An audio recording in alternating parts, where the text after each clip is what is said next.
Hello दोस्तों, कैसे हैं आप? Welcome to my YouTube channel. आप लोग के लिए मैं परीक्षा के दौरान पीवाईक्यू न्यूमेरिकल करा रहा था और उस समय समय की मांग यही थी।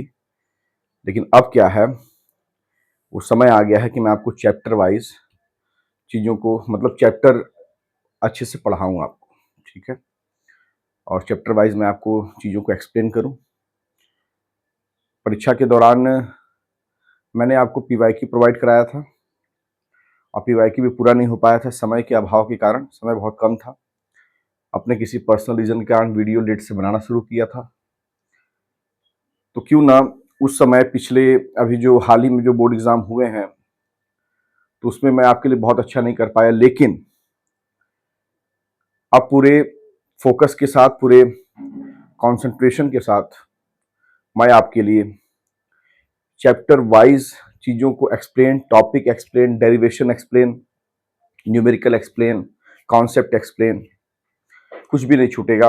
और ये वादा करता हूँ कि जो आपका नेक्स्ट बोर्ड एग्ज़ाम होगा, उसमें आप खुद ही कुछ ऐसा कर जाएँगे कि मुझे बताने की ज़रूरत नहीं है। आप खुद बताएँगे कि सर आपने हमारे लिए क्या कर दिया। तो चलिए, पहला जो चैप्टर है आपका, दैट इज़ इलेक्ट्रिसिटी, हम लोग उसको स्टार्ट करते हैं। इलेक्ट्रिसिटी की बात करते हैं। किसकी बात करते हैं? इलेक्ट्रिसिटी की। वीडियो को पूरा देखिएगा, वरना मत देखिएगा। पूरा देखने का सिस्टम क्या है कि जैसे आप, एक कहावत है कि आधा अधूरा ज्ञान बहुत खराब होता है। थोथा चना बाजे घाना, the empty vessel sound much, आप सुने होंगे। तो वो नहीं बनना है।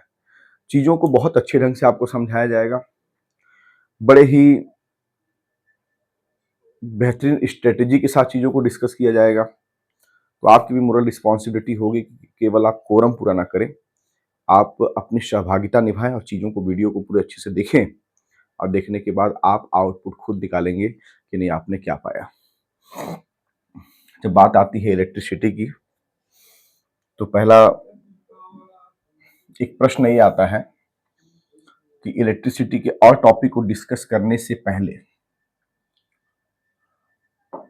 यह जानना बेहद जरूरी हो जाता है कि व्हाट इज इलेक्ट्रिसिटी। पहला question, this is the first question. First question, what is electricity. जैसे मान लीजिए, सपोज करिएगा, मैं अगर बात करूं कि रामचरितमानस में जैसे बालकांड है, सुंदरकांड है, अयोध्या कांड है, और भी चीजें हैं। तो आपको बालकांड की जानकारी है, आपको बालकांड की जानकारी है, सुंदरकांड की जानकारी है, अयोध्या कांड की जानकारी है, पूरी जानकारी आपको है।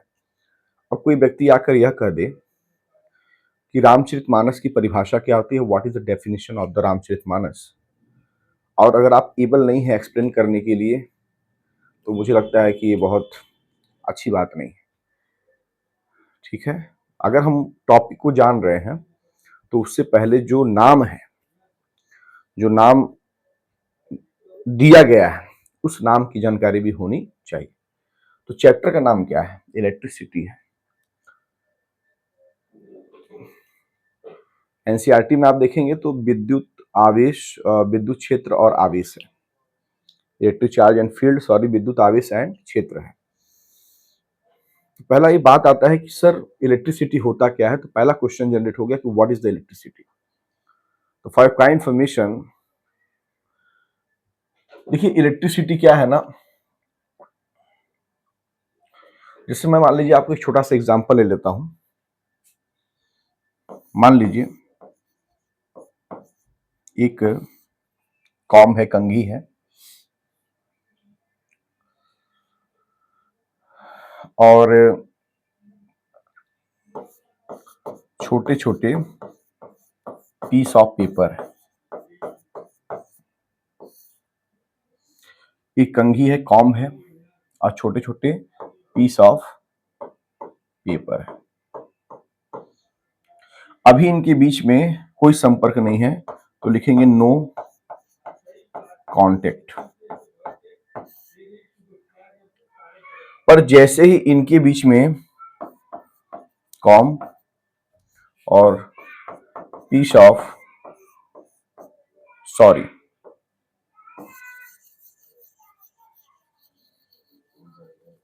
अब यह आता है कि इलेक्ट्रिसिटी है क्या। तो परिभाषा जैसे कि आपको यह समझाना होगा, सबसे पहले इलेक्ट्रिसिटी के टॉपिक को डिस्कस करने से पहले यह समझाना होगा कि इलेक्ट्रिसिटी है क्या। तो पहला क्वेश्चन तो यह जनरेट हो गया कि व्हाट इज इलेक्ट्रिसिटी। अब प्रश्न आता है कि इलेक्ट्रिसिटी है क्या। तो आप उसको एक्सप्लेन करेंगे, एक छोटा सा एग्जांपल आप देंगे कि सर मान लीजिए एक कॉम है, कंघी है, और हेयर मतलब हमारा बाल है। अभी कॉम और हेयर में कोई कनेक्शन नहीं है, कोई कांटेक्ट नहीं है, तो हम लिखेंगे नो कांटेक्ट। क्या लिखेंगे?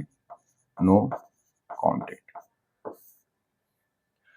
तो जब कॉम और हेयर में नो कांटेक्ट है तो कोई बात नहीं, तब तो हम अभी ऐसे इलेक्ट्रिसिटी को एक्सप्लेन नहीं कर सकते। लेकिन जब व्हेन कॉम्ब में और हेयर में क्या हो जाता है? कांटेक्ट हो जाता है। क्या हो जाता है? कांटेक्ट हो जाता है। तो ऐसे कंडीशन में जो कॉम्ब है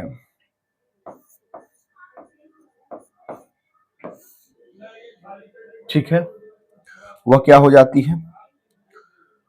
चार्ज्ड हो जाती है। क्या हो जाती है? चार्ज्ड हो जाती है।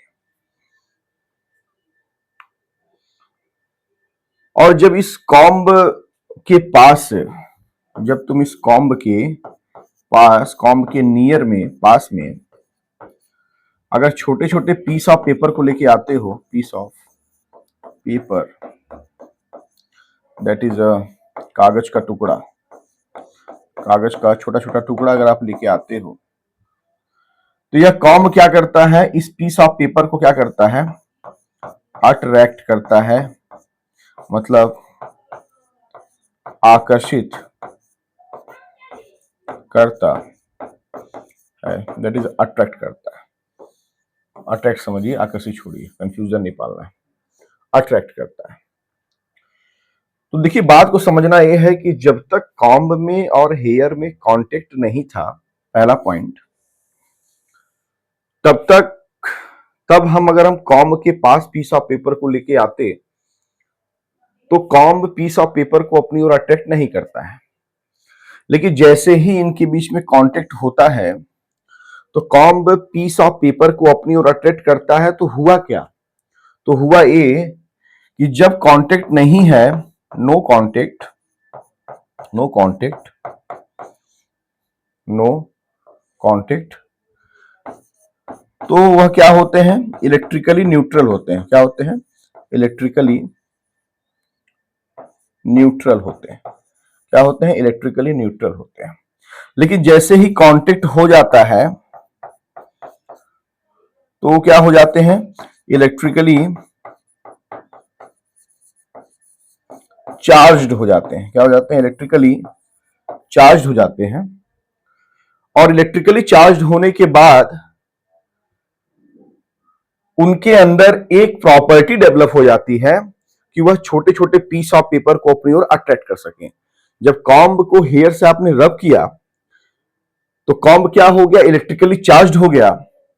और इलेक्ट्रिकली चार्ज होने के बाद कॉम्ब के अंदर एक प्रॉपर्टी आ गई, एक गुण आ गया। वह प्रॉपर्टी क्या है? कि यह अपनी ओर छोटे छोटे पीस ऑफ पेपर को क्या कर सकता है? अट्रैक्ट कर सकता है।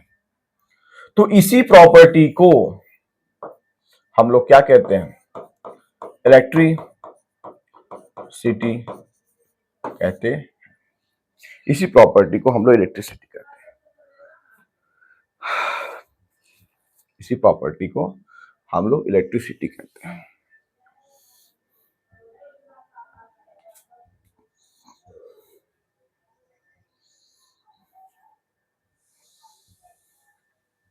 ठीक है। और कहीं ना कहीं जो यह एग्जाम्पल है वह अभी मैं थोड़ा सा आपको और चीजों को एक्सप्लेन करूंगा। पहले आप इतना समझ गए होंगे कि हाँ इलेक्ट्रिसिटी होता क्या है, और इलेक्ट्रिसिटी के बाद अब हम बात करते हैं कि इलेक्ट्रिसिटी है क्या। तो यह समझिए कि इलेक्ट्रिसिटी जो है, इलेक्ट्रिसिटी में हम दो चीजों को पढ़ते हैं। पहला स्टैटिक इलेक्ट्रिसिटी और दूसरा करंट इलेक्ट्रिसिटी।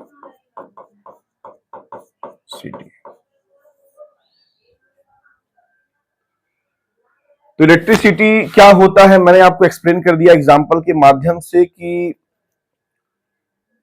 कॉम्ब और हेयर में क्या कनेक्शन नहीं था। जब कनेक्शन नहीं था, नो कांटेक्ट था, तो वह इलेक्ट्रिकली न्यूट्रल था। लेकिन जैसे ही कांटेक्ट होता है वह इलेक्ट्रिकली चार्ज हो जाता है। उसके अंदर एक प्रॉपर्टी डेवलप हो जाता है कि वह छोटे छोटे पीस को अपनी ओर अट्रैक्ट कर सकता है, पीस ऑफ पेपर को अपनी अपनी ओर अट्रैक्ट कर सकता है। तो उसकी इस प्रॉपर्टी को हम लोगों ने क्या कहा था, इलेक्ट्रिसिटी कहा था। इलेक्ट्रिसिटी में हम दो चीजों का अध्ययन करेंगे कि स्टैटिक इलेक्ट्रिसिटी और करंट इलेक्ट्रिसिटी। अगर मैं आपसे पूछूं कि स्टैटिक इलेक्ट्रिसिटी क्या है, तो इसमें जो हम लोग स्टडी करेंगे उसमें जो चार्ज होगा वह किस कंडीशन में होगा, रेस्ट कंडीशन में होगा। और करंट इलेक्ट्रिसिटी में जब हम अध्ययन करेंगे तो जो चार्ज होगा वह किस में होगा, मोशन में होगा। जो चार्ज होगा वह किस में होगा, मोशन में होगा। तो इलेक्ट्रिसिटी में हम स्टैटिक इलेक्ट्रिसिटी की बात करेंगे, हम करंट इलेक्ट्रिसिटी की बात करेंगे। क्योंकि अभी जो हमारा चैप्टर है, पहला चैप्टर, उसमें हम स्टैटिक इलेक्ट्रिसिटी की बात करेंगे, करंट इलेक्ट्रिसिटी की बात नहीं करेंगे। लेकिन करंट इलेक्ट्रिसिटी भी इलेक्ट्रिसिटी का ही एक पार्ट है, तो चूंकि इसके बारे में हम आगे बात करेंगे, लेकिन हम जान तो लें कि करंट इलेक्ट्रिसिटी में हम क्या पढ़ेंगे। तो उसमें जो हम चार्ज पढ़ेंगे वह मोशन में होगा, और स्टैटिक इलेक्ट्रिसिटी में जो हम पढ़ेंगे चार्ज, वह किस में होगा, रेस्ट कंडीशन में होगा।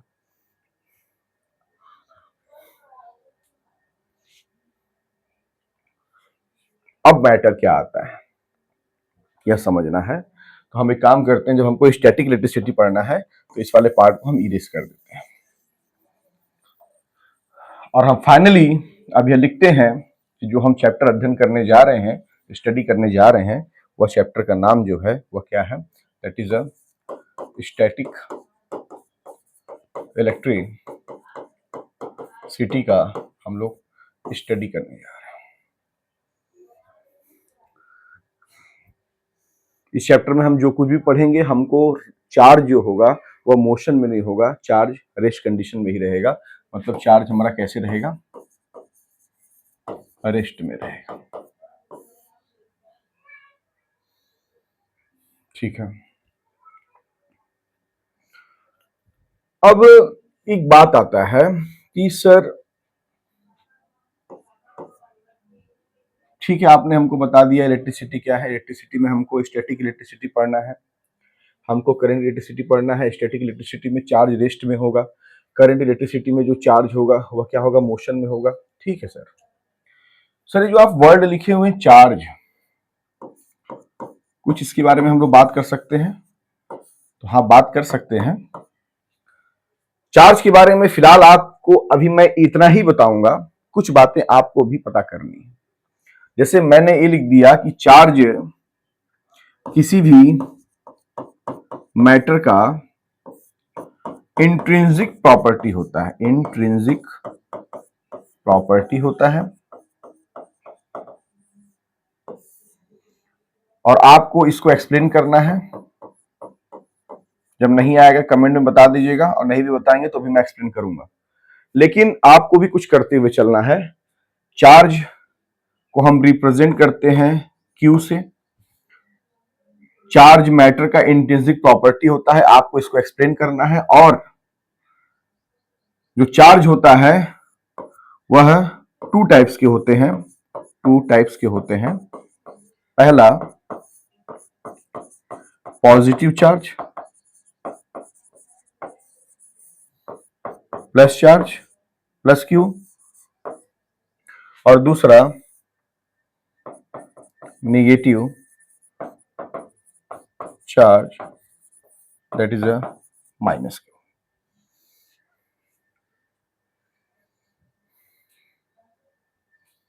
ठीक है, positive charge and negative charge.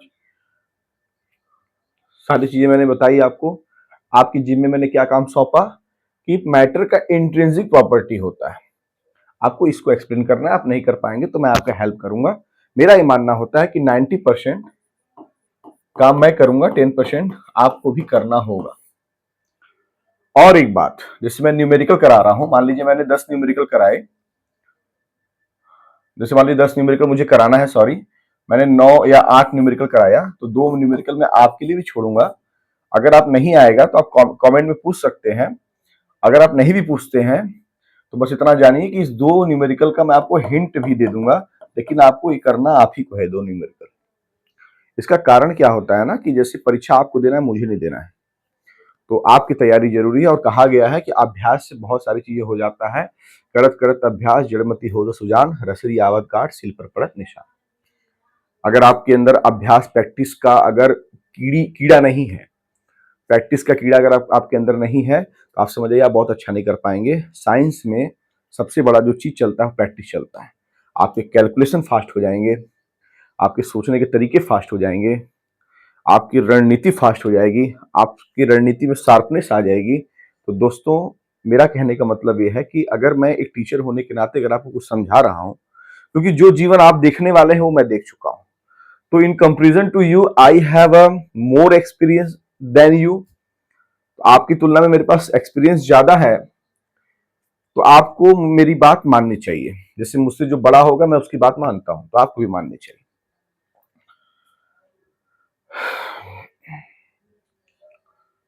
जो अच्छी बातें हैं उसको माननी चाहिए, हर बातें नहीं माननी चाहिए। चलिए, तो चार्ज के बारे में हम लोगों ने किया कि charge is represented bye Q, okay, and charge is the intrinsic property of the matter, okay. Charge is two types, that is the positive charge and the negative charge. अब इसके बाद थोड़ा हम बात करेंगे क्या, इसके बाद जो बात आती है वो आती है कि कूलॉम्स लॉ क्या आती है। इसके बाद जो बात आती है वो आती है that is a Coulomb's law.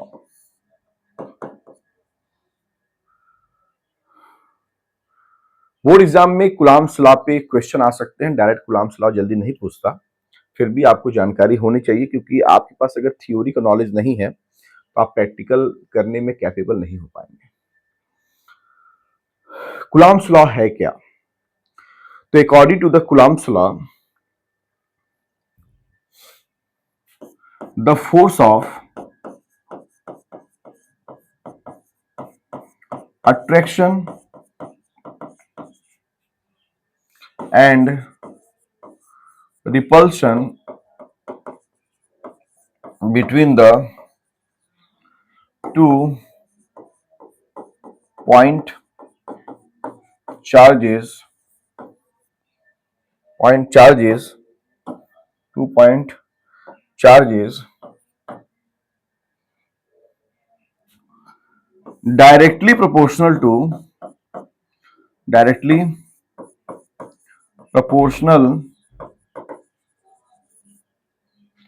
to the product of the charges and inversely proportional to square distance between। अब इतने वर्ड को मैंने लिख दिया, तो यहां पर कुछ बच्चे ऐसे होंगे जो कहते होंगे इसको रट लिया जाए, तो मुझे लगता है कि रटने की जरूरत नहीं है। ये मैंने केवल थोड़ा सा आपका ध्यान, या ये कह सकते हैं कि थोड़ा सा इस लॉ की प्रैक्टिस आपको मन ही मन होने लगे, इसलिए मैंने इतना काम झाम लिखा। इसको लिखने की इतनी जरूरत नहीं है, लेकिन पेपर में आएगा तो आपको लिखना पड़ेगा। तो लिखने की जरूरत नहीं, इसका क्या मतलब है? इसका मतलब यह है कि अभी मैं कुछ आपको ऐसा चीज बताऊंगा कि आप खुद कहेंगे सर इतना लिखने की जरूरत ही नहीं था, हम खुद ही लिख लेंगे। तो पहले थोड़ा इस पे बात करते हैं। क्या लिखा है? The force of attraction and repulsion between the 2 point charges. The force of attraction and repulsion का क्या मतलब हो गया? इसका मतलब यह हो गया कि जो कूलॉम्स लॉ है तो वह हमें क्या दे रहा है? कूलॉम्स फोर्स दे रहा है। और कूलॉम्स लॉ जो कूलॉम्स फोर्स दे रहा है वह कूलॉम्स फोर्स क्या होंगे? अट्रैक्टिव भी होंगे, अट्रैक्टिव भी हो सकते हैं और रिपल्सिव भी हो सकते हैं। अब प्रश्न आता है कि अट्रैक्टिव और रिपल्सिव क्या है? देखिए ध्यान दीजिएगा, किसी टॉपिक को मैं बड़े स्मूथली ढंग से, मतलब बहुत अच्छे डीपनेस के साथ मैं आपको समझाऊंगा। इसीलिए मैं चाहता तो मैं तुरंत कूलॉम्स लॉ लिख लिया, तुरंत उसका वो क्या बोलते हैं आपका मैथमेटिकल एक्सप्रेशन टाइप का बनाता, उसके बाद फिर बोलता यूनिट ए है, डायमेंशन है, मैटर खत्म। लेकिन मैं उस पर बात करना चाहता हूँ, जितना ज्यादा हम लोग बात करेंगे आउटपुट निकल करके उतना ही अच्छा आएगा। तो जैसे हम बात करते हैं, कूलॉम्स लॉ ने हमें कूलॉम्स फोर्स दिया, तो कूलॉम्स फोर्स में एक बात तो आ गई कि अट्रैक्टिव भी हो सकता है और रिपल्सिव भी हो सकता है, ठीक है। अब जो कूलॉम्स फोर्स लग रहा है वो किसके बीच में लग रहा है? तो 2 पॉइंट चार्जेस के बीच में लग रहा है। तो पहला क्वेश्चन आता है कि सर 2 चार्जेस आप कहते तो समझ में आता है, पॉइंट का क्या मतलब है? पॉइंट का मतलब क्या? एकदम जैसे बिंदी होती है, माथे की बिंदी जैसे, क्या उसके बराबर चार्ज होती है क्या? यही समझना है। तो यहां पॉइंट का मतलब यह नहीं है कि एकदम पॉइंट जैसा ही चार्ज होता है या पॉइंट जैसा ही चार्ज है। यहाँ पॉइंट का क्या मतलब है अभी हम उसको भी समझते हैं।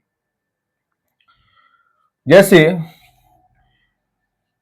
पहले बात करते हैं कि कूलॉम्स फोर्स अट्रैक्टिव कैसे है, रिपल्सिव कैसे है। तो ये तो कंफर्म हो गया कि जो फोर्स लगेगा वह दो पॉइंट चार्जेस के बीच में लगेगा। तो मान लेते हैं कि एक पॉइंट चार्ज Q1 है और दूसरा वाला क्या है? Q2 है। और कूलॉम सर कहते हैं कि अगर दो आवेश हैं, दो मतलब चार्जेस हैं, तो इनके बीच में एक फोर्स लगेगा, उस फोर्स को कूलॉम्स फोर्स कहते हैं। और यह फोर्स जो है अट्रैक्टिव भी हो सकते हैं और यह फोर्स क्या हो सकते हैं? रिपल्सिव भी हो सकते हैं। तो याद रखिएगा कि अगर 2 चार्जेस हैं, 2 चार्जेस हैं, दोनों के दोनों मान लीजिए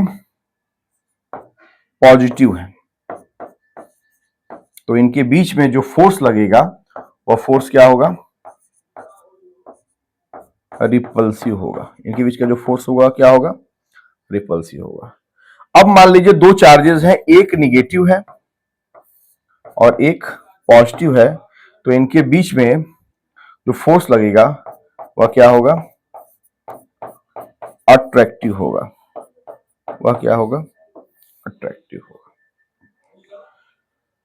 अब बात आता है सर थोड़ा कुछ एग्जांपल्स इसको समझाइए। तो मैं एक ही बात पूछूंगा कि जैसे एक लड़का है प्लस चार्ज, दूसरा भी लड़का है प्लस चार्ज,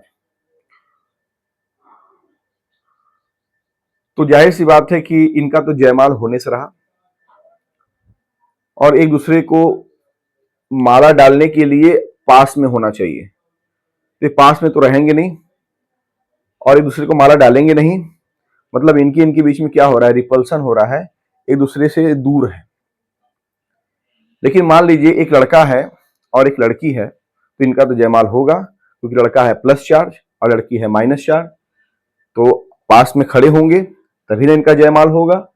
तो कहने का मतलब ये हो गया कि जो आपका चार्ज अगर सेम है, सेम मतलब सेम साइन है, तो आप कहेंगे कि इनके बीच में जो कूलॉम फोर्स लगेगा वो रिपल्सिव, और अगर जो चार्ज है वह क्या है? डिफरेंट साइन है, तो इनके बीच में जो फोर्स लगेगा दैट इज द अट्रैक्टिव। तो आशा करता हूं पहले आप ये अट्रैक्टिव और रिपल्सिव समझ गए होंगे। अब थोड़ा सा कूलॉम्स लॉ ने कूलॉम्स फोर्स दिया और यहां पर कूलॉम्स लॉ कह क्या रहा है थोड़ा उस पर बात करता है। तो बात करते हैं, तो the force of attraction and repulsion between the 2 point charges. अब सर आपने ये कहा कि चार्जेस तो ठीक है, लेकिन पॉइंट चार्जेस का क्या मतलब है? तो देखो क्या होता है कि जो दो चार्जेस होते हैं, ठीक है, वो एक दूसरे से इतने दूर होते हैं कि उनको पॉइंट जैसा कंसीडर किया जाता है। फॉर एग्जांपल दैट अगर हम यहां से स्टार को देखते हैं तो स्टार हमको कैसा दिखता है? बहुत पॉइंट जैसा लगता है। क्या इसका क्या मतलब है? इसका क्या मतलब है कि क्या स्टार पॉइंट जैसा होता है? पॉइंट है छोटी साइज का है? नहीं, स्टार तो बहुत बड़ा होता है, लेकिन दिखता हमें कैसे है? पॉइंट जैसा दिखता है। तो जो दो चार्जेस होंगे इनके बीच की डिस्टेंस इतने ज्यादा होंगे कि इनको हम पॉइंट जैसा कंसीडर करेंगे, इसीलिए यहां पर जो एक वर्ड यूज हुआ है that is the point charges. ठीक है, अब बात करते हैं according to the Coulomb's law. तो कूलम्ब्स लॉ ये कहता है कि the force of the attraction and the repulsion between the two point charges directly proportional to the product of the charges and inversely proportional to the square distance between them. तो पहले यहां से लेकर के पहले यहां तक क्लियर कर लेते हैं, यहां तक, फिर हम इसकी बात करेंगे। The force of attraction and repulsion between the two point charges, दो पॉइंट चार्जेस बनाइए। तो मान लिया कि एक पॉइंट चार्ज क्या है Q1, दूसरा है Q2 और इनके बीच का जो डिस्टेंस है वो मान लेते हैं R। ठीक है, अच्छा, अब इनके बीच में कह रहा है कि डायरेक्टली प्रोपोर्शनल टू, तो इनके बीच में क्या लग रहा है, फोर्स लग रहा है, और जो फोर्स होगा वह डायरेक्टली प्रोपोर्शनल होगा किसके, प्रोडक्ट ऑफ द चार्जेस। तो चार्जेस क्या है, Q1 है Q2 है, और Q1 Q2 का प्रोडक्ट क्या हो जाएगा, that is Q1 into Q2, equation number first.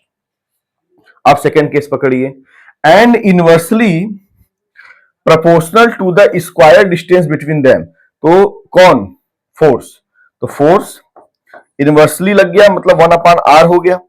अब r का क्या कह रहा है, स्क्वायर कह रहा है, तो स्क्वायर, तो इक्वेशन नंबर क्या हो गया, सेकंड हो गया।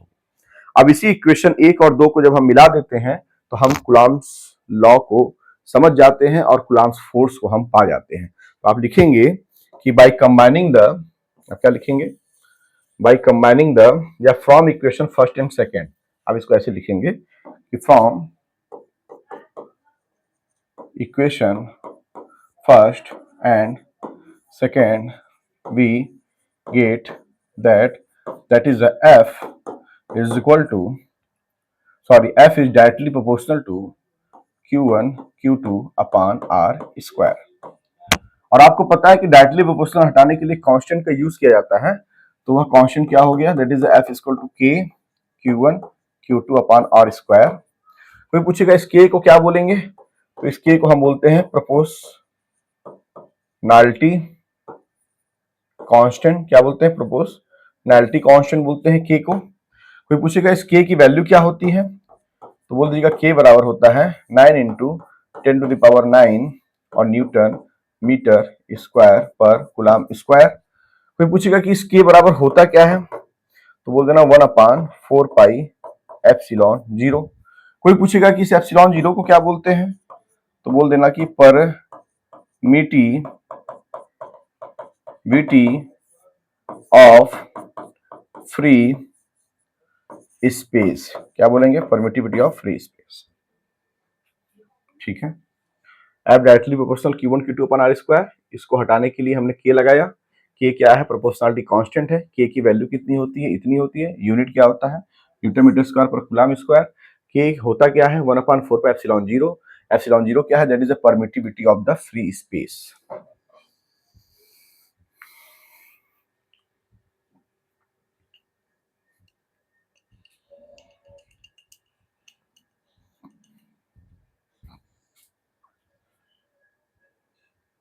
ठीक है,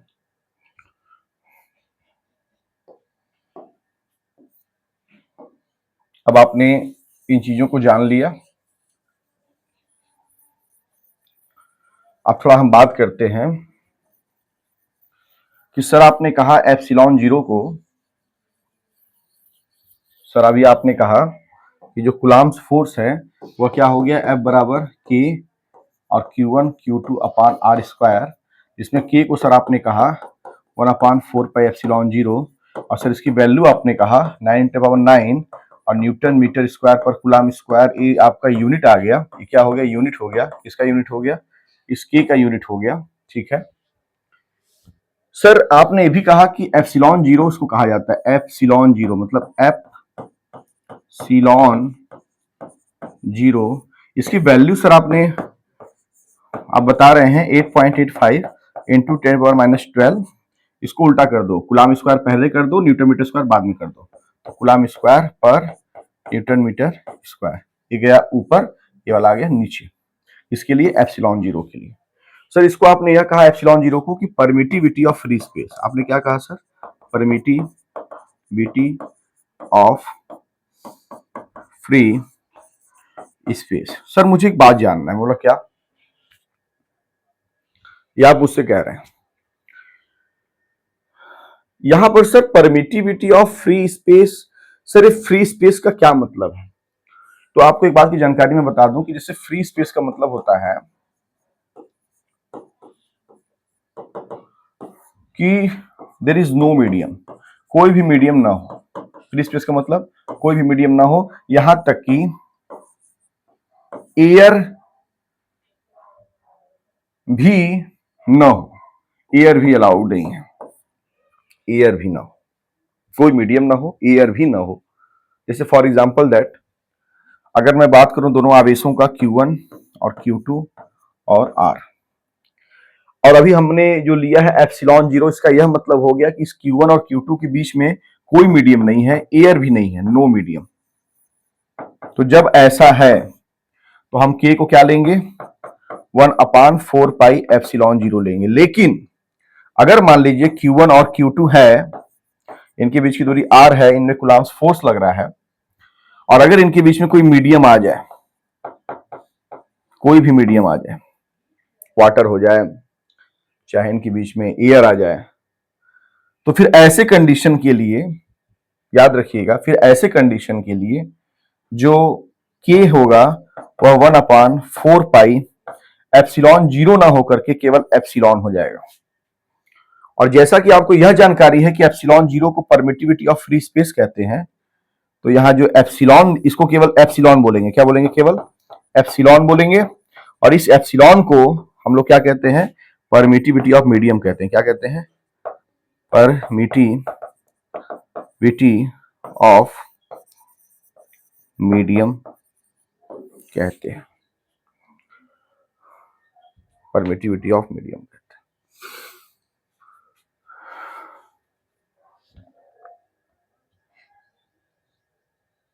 ठीक है, एक जानकारी और ले लीजिए।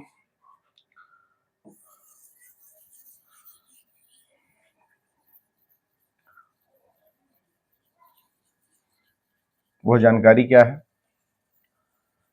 कि जब बात यह है कि Coulomb's force F equal to K Q1 Q2 upon R square है, और यह K जो है सर 1/4 पाई एप्सिलॉन जीरो है, और यही K 1/4 पाई एप्सिलॉन है। यह तब है जब वैक्यूम कंडीशन है, वैक्यूम है, वैक्यूम मतलब निर्वात है, एयर भी नहीं है। और 4 पाई एप्सिलॉन कब है? जब चार्जेस के बीच में कोई मीडियम है। यहां पर क्या है? Q1 Q2 नो मीडियम, दो नो मीडियम है तो क्या है? Epsilon zero. और यहाँ क्या है? Q1 Q2 और क्या आ गया? मीडियम। जब मीडियम आ गया दैट इज अ क्या हो जाएगा? मीडियम आ गया तो 1/4 एप्सिलॉन। इसको बोलेंगे एप्सिलॉन जीरो को परमिटिविटी ऑफ फ्री स्पेस, इसको बोलेंगे परमिटिविटी ऑफ द मीडियम। ऐसी फ्री स्पेस को वैक्यूम कहा जाता है। फ्री स्पेस को क्या कहते हैं? वैक्यूम कहते हैं। फ्री स्पेस को क्या कहते हैं? वैक्यूम कहते हैं। फ्री स्पेस का मतलब कोई मीडियम ना हो। अब प्रश्न उठता है सर के है क्या? तो के के बारे में मैंने कहा कि that is a proportionality constant. Proportionality constant. क्यों प्रोपोर्शनैलिटी कांस्टेंट कहा? क्योंकि डायरेक्टली प्रोपोर्शनल को हटाने के लिए हम लोगों ने के लगाया था। तो सर एक बताइए मुझे थोड़ा सा, अगर मान लीजिए दो चार्जेस हैं, उनके बीच का डिस्टेंस r है, और इनके बीच में वैक्यूम है। वैक्यूम होने का मतलब हो गया कि फ्री स्पेस। तो सर ऐसे कंडीशन में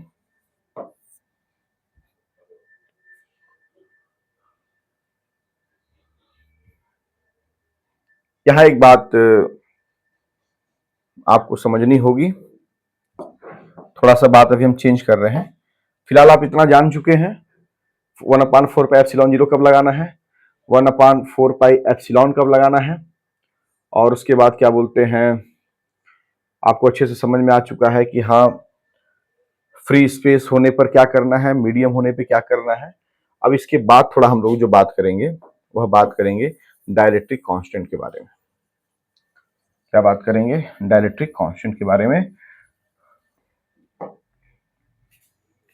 डाई इलेक्ट्रिक कांस्टेंट के बारे में, इसका जो दूसरा नाम है वह है रिलेटिव परमिटिविटी। रिलेटिव परमिटिविटी इसका दूसरा नाम है। तो डाइलेक्ट्रिक कांस्टेंट है, इसका जो दूसरा नाम है वह क्या है दोस्तों? रिलेटिव परमिटिविटी है। और रिलेटिव परमिटिविटी है तो इसको रिप्रेजेंट कैसे करते हैं? तो डाइलेक्ट्रिक कांस्टेंट को रिप्रेजेंट करते हैं के से। ध्यान दीजिएगा, वो वाला जो के है आपका वो प्रोपोर्शनलिटी कांस्टेंट है, और यह वाला जो के है आपका यह डाइलेक्ट्रिक कांस्टेंट है, डीसी है। इसको क्या बोलते हैं? रिलेटिव परमिटिविटी बोलते हैं। तो रिलेटिव परमिटिविटी को कैसे रिप्रेजेंट करेंगे? Epsilon R. एप्सिलॉन आर से रिलेटिव परमिटिविटी को रिप्रेजेंट करेंगे। डाइलेक्ट्रिक कांस्टेंट का दूसरा नाम है रिलेटिव परमिटिविटी। होता क्या है? The ratio of permittivity of a medium to the permittivity of free space, the ratio of the permittivity of the medium to the permittivity of the free space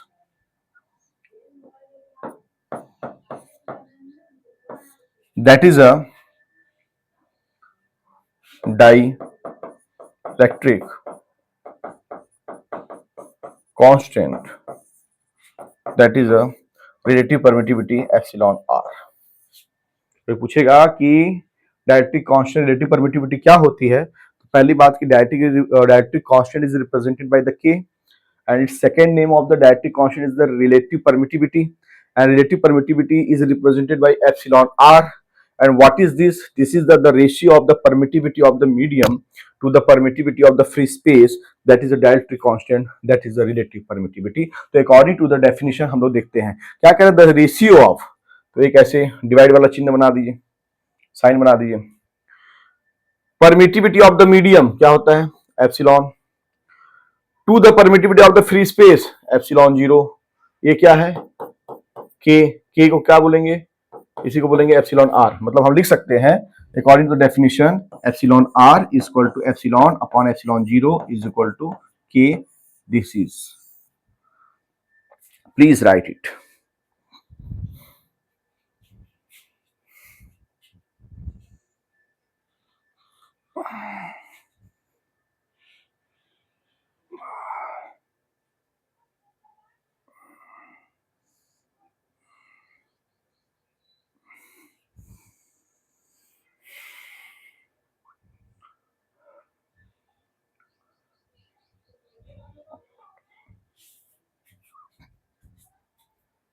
अब इसके बाद थोड़ा हम लोग और बात करते हैं।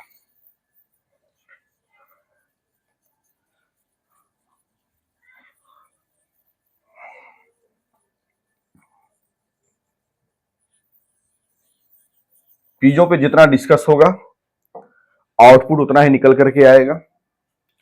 अब जैसा कि हम लोगों ने अभी बात किया कि k is equal to epsilon zero, epsilon R is equal to epsilon upon epsilon zero, ठीक है।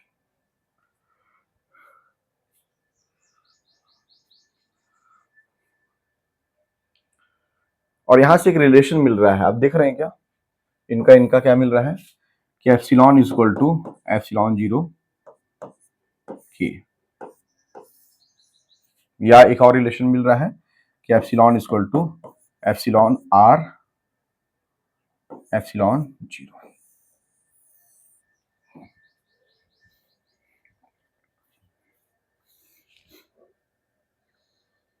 थोड़ा कुछ और बात करते हैं इस पे। सपोज करिएगा, मैं कह रहा हूं आपसे कि जैसे सपोज करिए दो चार्जेस हैं Q1 और Q2, और इनके बीच में जो डिस्टेंस है वह R है, और इनके बीच में क्या है? वैक्यूम है। वैक्यूम मतलब नो मीडियम, वैक्यूम है। तो इनके बीच में जो लगने वाला फोर्स होगा that is F in vacuum is equal to K Q1 Q2 upon R square, जहां हम K को Q1 Q2 upon R square, के को लिखेंगे 1 upon 4 pi epsilon 0, equation number first. अब क्या है, इनके बीच में वैक्यूम नहीं, कोई मीडियम है। क्या है? कोई मीडियम है। पहला ए फर्स्ट केस है और ये सेकंड केस है। तो जो फोर्स लगेगा F इन मीडियम 1 अपॉन 4 पाई, अब एप्सिलॉन 0 ना लिख के क्या लिखेंगे? एप्सिलॉन, और फिर लिखेंगे Q1 Q2 upon R square, equation number second. अब एक काम करते हैं कि इक्वेशन फर्स्ट को डिवाइड कर देते हैं इक्वेशन सेकंड से। Equation 1 is divided by the equation second, we get that क्या होगा? FB by FM is equal to, इसको करिए कितना हो जाएगा? 1 upon 4 pi epsilon 0 Q1 Q2 upon R square into क्या हो जाएगा? 4 pi epsilon R square upon Q1 Q2, Q1 Q2 cancel out, R square cancel out, 4 pi cancel out, तो हमको मिला FV upon FM is equal to, ऊपर मिला epsilon और नीचे मिला एप्सिलॉन 0, ये हमको मिल गया। और हमको ये भी पता है कि एप्सिलॉन अपॉन एप्सिलॉन 0 को हम क्या लिख सकते हैं? के लिख सकते हैं। और हमको ये भी पता है कि एप्सिलॉन अपॉन एप्सिलॉन 0 को हम क्या लिख सकते हैं? रिलेटिव परमिटिविटी लिख सकते हैं। तो कहीं ना कहीं एक रिलेशन हमको ये भी मिल गया। अब इस पे क्वेश्चन करेंगे तो और चीजें ज्यादा निखर करके आएंगी।